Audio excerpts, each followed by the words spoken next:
हम गॉस के नियम के बारे में पढ़ चुके हैं और गॉस का नियम को आसानी से उपयोग करने के लिए क्या करना होता है, हमें पहले एक गॉसियन पृष्ठ का निर्माण करना पड़ता है। गॉस का नियम किस किस प्रकार से लागू होगा, उसके क्या उपयोग हैं, वो आप इस वीडियो में पढ़ेंगे। देखिए, गॉस के नियम के अनुप्रयोग। गॉस का नियम सममित आवेश की सममित स्थितियों में विद्युत क्षेत्र सुगमता से ज्ञात किया जा सकता है। यानी गॉस का नियम उपयोग करके हम किसी पृष्ठ पर उस पर विद्युत क्षेत्र की तीव्रता हमें ज्ञात करनी है तो वो ज्ञात कर सकते हैं। किस प्रकार से कि अगर हम किसी गॉसियन पृष्ठ का निर्माण करते हैं तो वहाँ पर क्षेत्रफल की दिशा और विद्युत क्षेत्र दिशा समान होती है, तो उस आवेश से समान दूरी पर उपस्थित सममित स्थितियों पर जो कि हमारा क्या होगा, गॉसियन पृष्ठ होगा, उस पर उपस्थित सभी बिंदुओं पर हमारे विद्युत क्षेत्र की तीव्रता समान होगी। तो गॉस का नियम लगाकर हम आसानी से वहाँ पर विद्युत क्षेत्र की तीव्रता ज्ञात कर सकते हैं।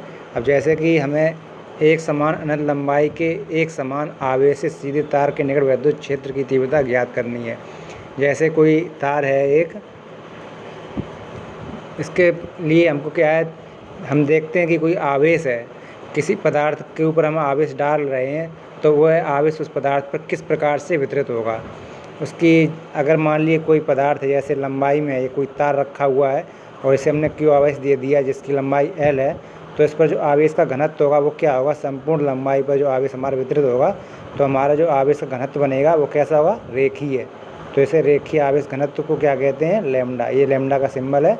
लैम्डा इक्वल टू क्या हो जाएगा, क्यू अपॉन एल। तो हमारा संपूर्ण आवेश इस रेखा पर वितरित हो गया है समान रूप से। अब देखिए, आवेश जो होता है वो क्या होता है, हमेशा समान रूप से ही वितरित होगा। ये नहीं कि इस कोने पर अधिक होगा, इस कोने पर कम होगा। अगर ये एक समान तार है तो पूरे तार पर समान रूप से आवेश वितरित हो जाएगा। अब इसी प्रकार से अगर हमने कोई समतल पृष्ठ लिया हुआ है या कैसा भी पृष्ठ है और इसका क्षेत्रफल ए है और हमने उसे क्यू आवेश दे दिया तो उस पर आवेश का पृष्ठ घनत्व कितना हो जाएगा, सिग्मा इक्वल टू, इसे हम सिग्मा से प्रदर्शित करते हैं। सिग्मा इक्वल टू क्या हो जाएगा, क्यू अपॉन ए।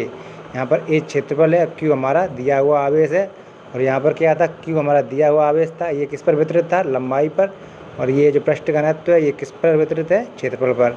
अब यहाँ पर रेखीय है, यहाँ पृष्ठ का अर्थ समझते हैं कि ये क्या है, क्षेत्रफल को दर्शाता है, और ये रेखा को, रेखा किससे, लंबाई से प्रदर्शित होगी और क्षेत्रफल ए से। जैसे कोई आयतन हमने ले लिया जिसका आयतन v है, अब इस पर कोई हमने आवेश डाला तो वह संपूर्ण आयतन वितरित हो गया। तो इस प्रकार से उसका आयतन घनत्व कितना हो जाएगा, rho equal to Q upon V. रेखीय आवेश घनत्व को हम लैम्डा से प्रदर्शित करते हैं, पृष्ठ आवेश घनत्व को सिग्मा से प्रदर्शित करते हैं, और आयतन घनत्व को हम किससे प्रदर्शित करते हैं, रो से। तो ये चीज़ें हमने पहले ही पढ़ी थी। सममित आवेश का वितरण अगर लंबाई पर है तो इस प्रकार से हम पहले पढ़ चुके हैं, पहले एक टॉपिक बनाया था। अब हम आते हैं एक समान अनंत लंबाई के एक समान रूप से आवेश से सीधे तार के निकट विद्युत क्षेत्र की तीव्रता। अब चूँकि हमारा पूरा आवेश दिया हुआ है कितना, क्यू, और इसे हमने वितरित कर दिया है, लंबाई कितनी है, अनंत। तो हमने मान लिया कि यदि कोई आवेश क्यू है, एल लंबाई, हमने कोई इसमें एक रेखाखंड लेते हैं एल लंबाई का, तो उस एल लंबाई के रेखाखंड पर जो उपस्थित आवेश की मात्रा है वो कितनी होगी, हमारी क्यू। और जो संपूर्ण आवेश पूरी लंबाई में वितरित है वो उसका हमें ज्ञान नहीं है, अगर हम उसको निकालेंगे तो कैसे निकल जाएगा, Q equal to lambda L. तो जितनी लंबाई अनंत है तो आवेश भी कितना हो जाएगा, अनंत। अगर हम एक रेखाखंड लेके चलते हैं जिसकी लंबाई एल है तो उस रेखाखंड पर उपस्थित आवेश कितना है, हमारा क्यू। तो इसके कारण हम विद्युत क्षेत्रीय तीव्रता किसी बिंदु पर ज्ञात करेंगे। इसके लिए हम पहले एक चित्र का निर्माण करते हैं। ये देखिए, ये नीले रंग का ये है, ये हमारा चालक तार है, इस पर क्या है, क्यू आवेश रखा हुआ है।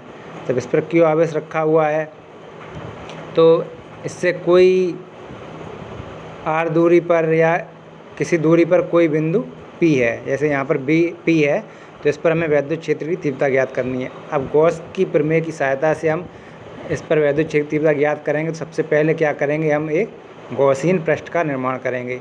अब तार के लिए जो गॉसियन पृष्ठ होगा वो तार के सममित होगा, तो तार के सममित के लिए क्या ऐसा गॉसियन पृष्ठ हो जाएगा, हमारा बेलनाकार। अगर हमारा बिंदु आवेश है, किसी बिंदु के रूप में है, यहाँ पर ऐसे ये बिंदु के रूप में कोई आवेश है, तो इसका गॉसियन पृष्ठ कैसा हो जाएगा, सममित होगा, इससे कैसा होगा, गोलाकार। तो इसी प्रकार से अगर हमारा लंबाई में तार रखा हुआ है तो इसके लिए जो गॉसियन पृष्ठ है वो ये बेलनाकार है। कैसा है, ये अनंत तक जाएगा इस प्रकार से। लेकिन हम इस छोटे से खंड की बात कर रहे हैं, जैसे इसकी लंबाई L है तो यहाँ पर हमने ये एक गॉसियन पृष्ठ मान लिया है।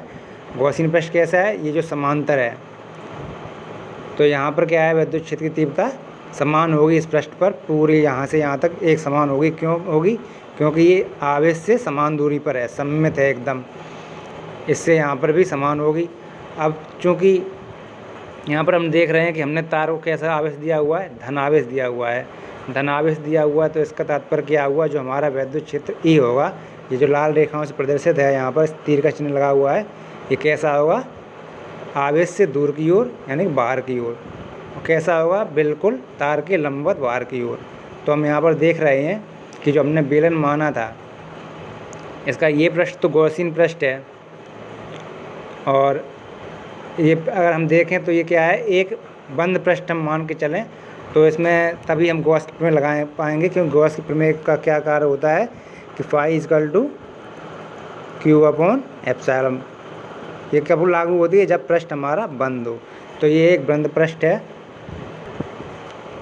बंद पृष्ठ पर जो उसके द्वारा निकला हुआ संपूर्ण विद्युत फ्लक्स क्या होता है, phi equal to Q upon epsilon. तो यहाँ पर देखिए इस बिंदु पर, इस पृष्ठ पर अगर हम कोई एक छोटा सा पृष्ठ क्षेत्रफल लेते हैं, जिसका मान जैसे A ले लिया, तो इसकी दिशा कैसी होगी, बाहर की ओर, यानी विद्युत क्षेत्र की दिशा और हमारे क्षेत्रफल की दिशा कैसी हो जाएगी, एक दूसरे के समांतर, यानी कि theta equal to 0, Y equal to क्या होता है, E डॉट A, यानी इसकी वैल्यू कितनी होगी, अधिकतम। यहाँ पर ले लिया या यहाँ पर हम कोई भी लें तो इनके लिए क्या है, क्षेत्र और क्षेत्रफल की दिशा एकदम समान होगी। लेकिन यदि हम इन वृत्तीय पृष्ठों पर, ये जो समतल पृष्ठ हैं यहाँ पर जो बेलन के, यहाँ पर अगर हम क्षेत्रफल लेते हैं तो यहाँ पर देखिए विद्युत क्षेत्र की दिशा क्या है, इसी दिशा में जाएगा ये हर बार। तो ये तो तार से लंबवत दूर की ओर है, और जो हमारा क्षेत्रफल लिया हुआ है वो कैसा है, इसके लंबवत ऊपर की ओर। तो यहाँ पर हम देख रहे हैं कोण कितना बन रहा है, थीटा इजकल टू 90। वही स्थिति यहाँ पर है, यहाँ पर भी थीटा इजकल टू 90, यानी कि जो भी विद्युत फ्लक्स है हमारा वो गुजरेगा कैसे, इन समतल पृष्ठों से बाहर की ओर, उसका संपूर्ण योग कितना होगा, क्यू अपॉन एप्सिलॉन 0, और जो यहाँ से निकल रहा है वो कितना हो जाएगा, 0 हो जाएगा। तो यहाँ पर क्या है कि दो कंडीशनें बनती हैं।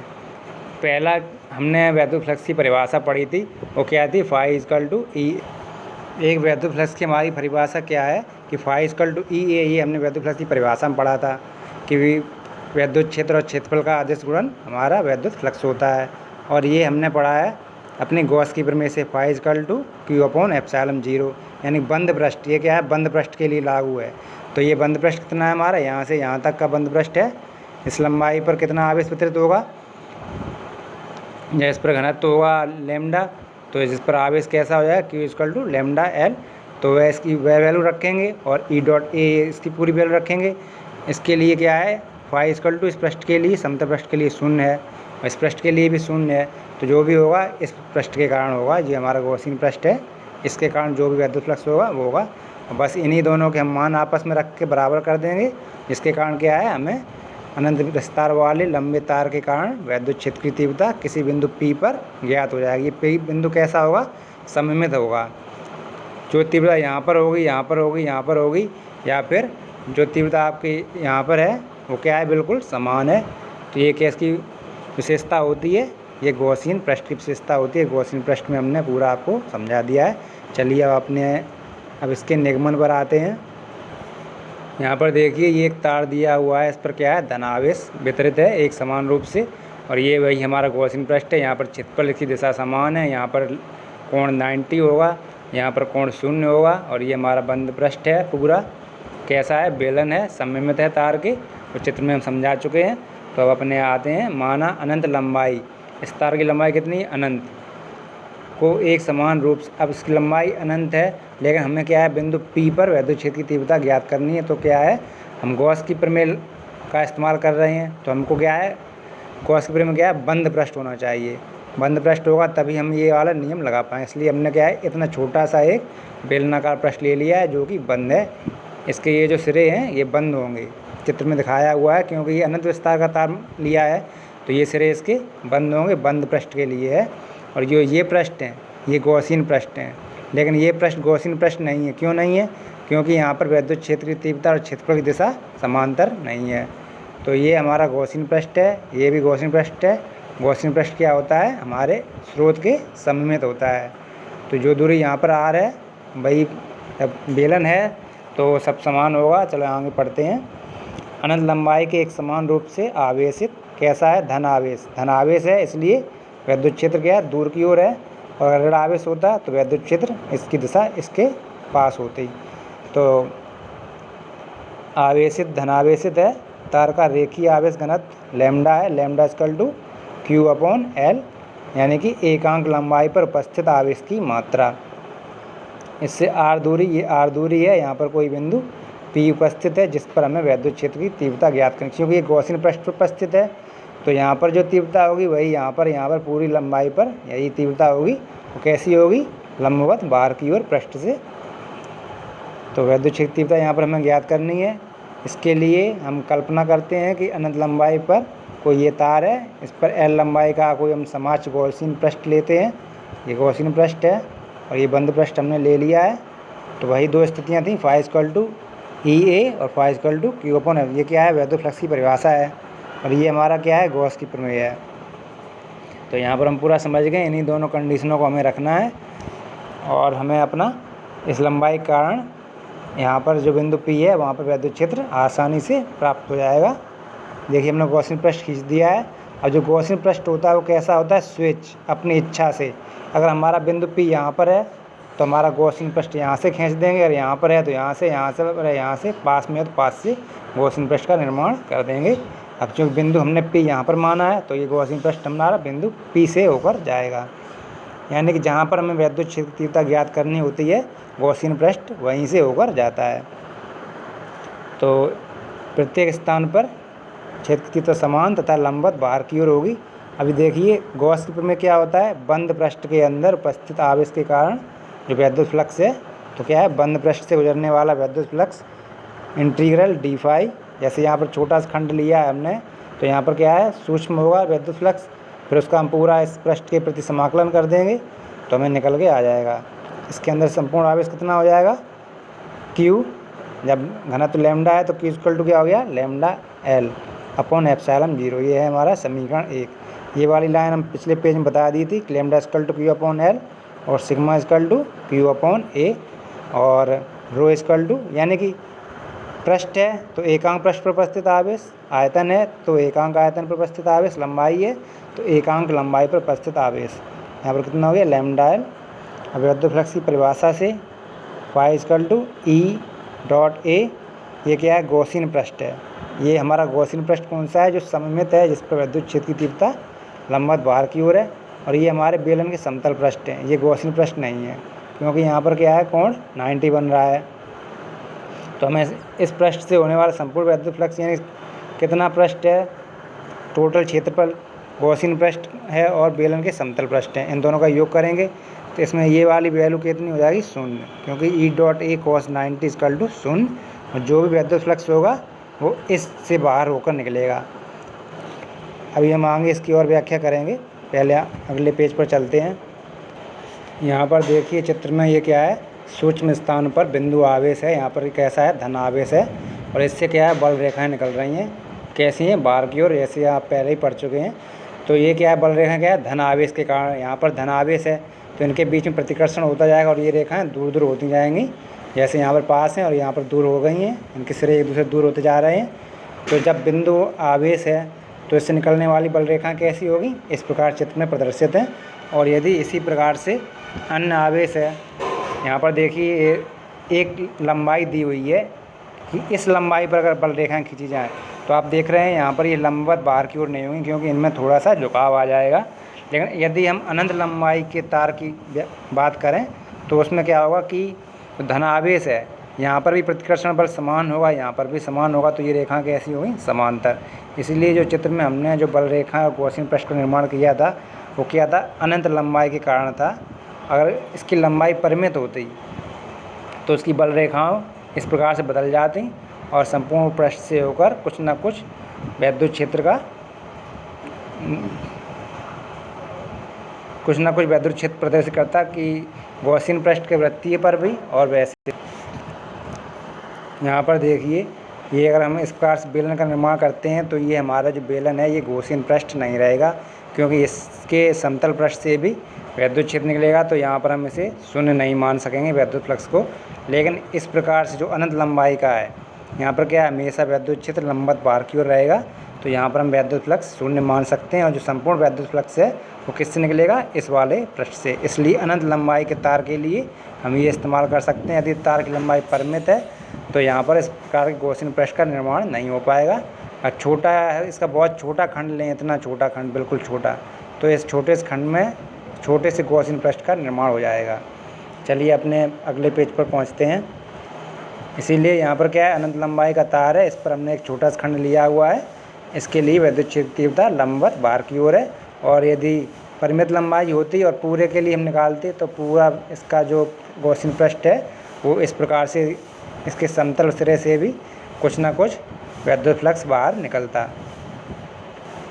अब यहाँ पर हम मान रख देते हैं ई ए कॉस थीटा, क्योंकि ई डॉट ए था और ई ए डैश जो समतल पृष्ठ का क्षेत्रफल ए डैश है, तो थीटा यहाँ पर 0 था और यहाँ पर 90। तो गॉसियन पृष्ठ के लिए कॉस थीटा इसकल टू कितना हो जाएगा, कॉस 0। यहाँ पर वैल्यू कितनी होगी, अधिकतम, यानी जो भी विद्युत फ्लक्स है उसके गॉसियन पृष्ठ से ही होकर गुजरेगा। और समतल पृष्ठ के लिए थीटा इसकल टू 90 है।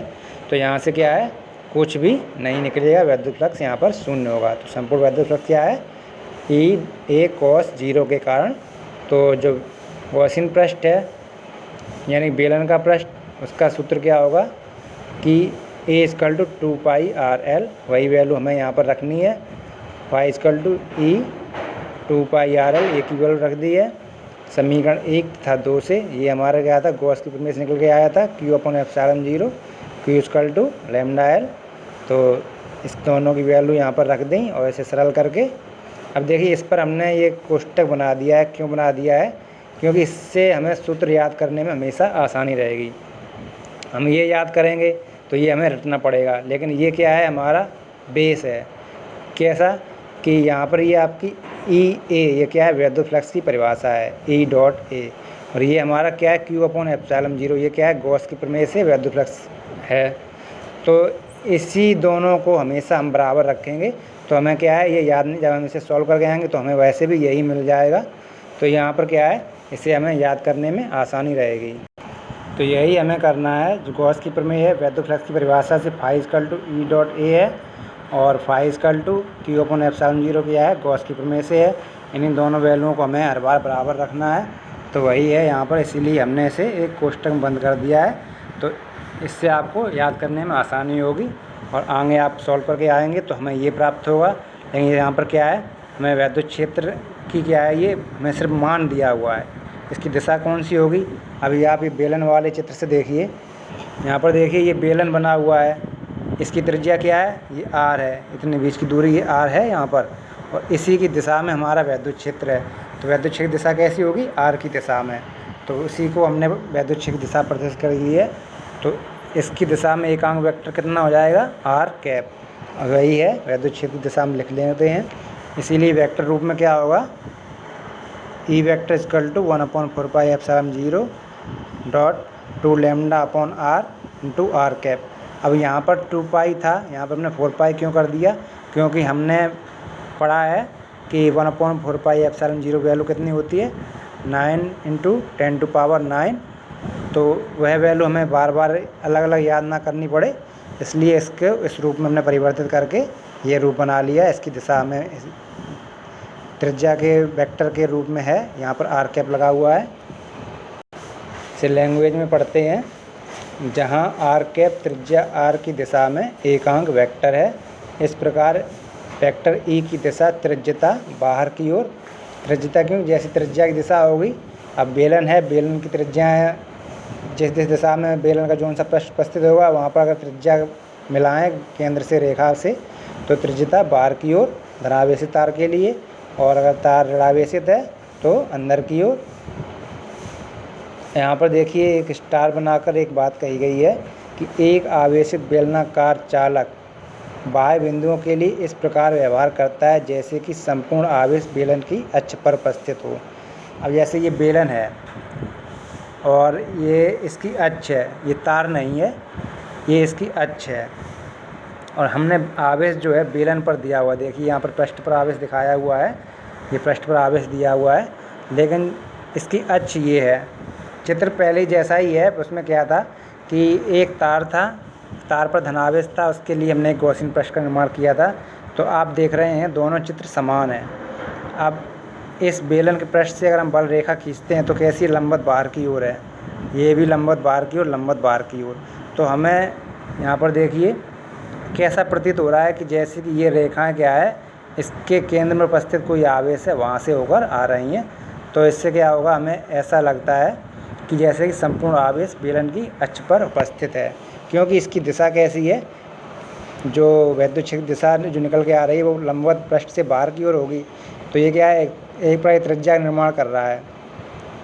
तो इससे के लिए क्या है, इस प्रकार से व्यवहार करेगा जैसे ही संपूर्ण आवेश उसकी अक्ष पर उपस्थित हो। इसी प्रकार जैसे अगर हम किसी गोलीय कोष की बात करें, जैसे यहाँ पर ये गोलीय कोष दिया हुआ है, अगर हम गोलीय कोष के लिए बल रेखाएं खींचते हैं तो ये कैसी हैं, ये छोटी वाली रेखाएं हैं, ये कैसी गोलीय कोष के कारण निकल रही हैं।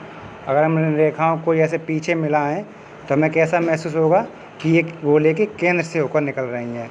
तो इसी प्रकार से यहाँ पर जो नोट दिया हुआ था उसका अर्थ निकल, तो यहाँ पर जो संपूर्ण आवेश जो पृष्ठ पर वितरित है वो किस प्रकार से व्यवहार करता है, जैसे कि वह उसके अक्ष पर उपस्थित हो। यदि क्या है बेलनाकार है और यदि गोलीय कोष है तो इस प्रकार से व्यवहार करेगा जैसे कि संपूर्ण आवेश के केंद्र पर उपस्थित हो। तो ये कैसे समझते हैं हम, बल रेखाओं के द्वारा। बल रेखाएं हमको ऐसा प्रतीत होता है जैसे कि वो केंद्र से होकर निकल रही हैं।